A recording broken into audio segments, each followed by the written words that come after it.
वरदान की बातें की जाती है। 2 वरदान हो गए। आगे चलेंगे, क्या कहता है वचन, और किसी को उसी आत्मा से विश्वास और किसी को उसी एक आत्मा से चंगा करने का वरदान दिया जाता है।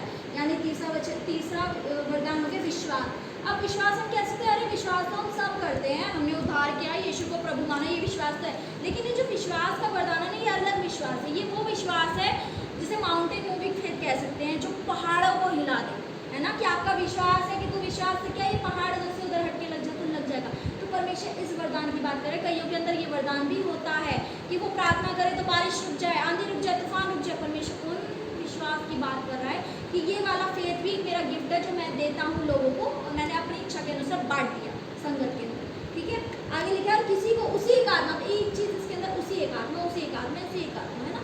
अब तो कई बार हमें लगता है अरे प्रभु उसे ये क्यों दे दिया, मेरे को ये क्यों नहीं दिया। दूसरों की चीज़ ज़्यादा अच्छी लगती है ना, दूसरे घर का खाना भी ज़्यादा अच्छा लगता है, तो ऐसा ही होता है। तो हमें दूसरों की चीज़ ज़्यादा अच्छी, दूसरे कपड़े ज़्यादा अच्छे लगते हैं, अपने इतने अच्छे नहीं लगते हैं। तो परमेश्वर वही कह रहा है कि उसी एक आत्मा से एक को ज्ञान, एक को बुद्धि दे दी, एक को ज्ञान दे दी, एक को विश्वास दे दी। कौन सा विश्वास?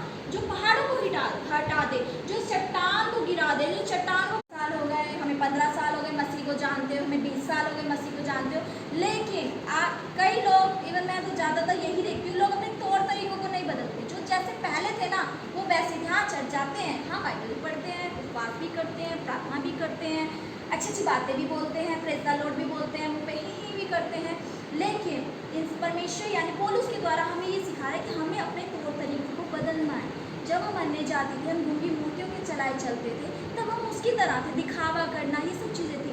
लेकिन परमेश्वर आज हमें क्या कह रहा है कि जब तुम पुराने जीवन से बाहर आ गए हो, तो तुम्हें क्या करना है? तुम्हें सिर्फ बाहर ही नहीं आना, तुम्हें अब आगे जीवन ही नहीं जीना, लेकिन तुम्हारा बोलने का तरीका बदलना चाहिए, तुम्हारा पहनने का तरीका बदलना चाहिए, तुम किस तरीके से चीज़ों को सोचते हो वो बदलना चाहिए, तुम क्या देखते हो तुम्हें ये बदलना है, तुम क्या सुन रहे हो तुम्हें ये चीज़ें बदलनी है।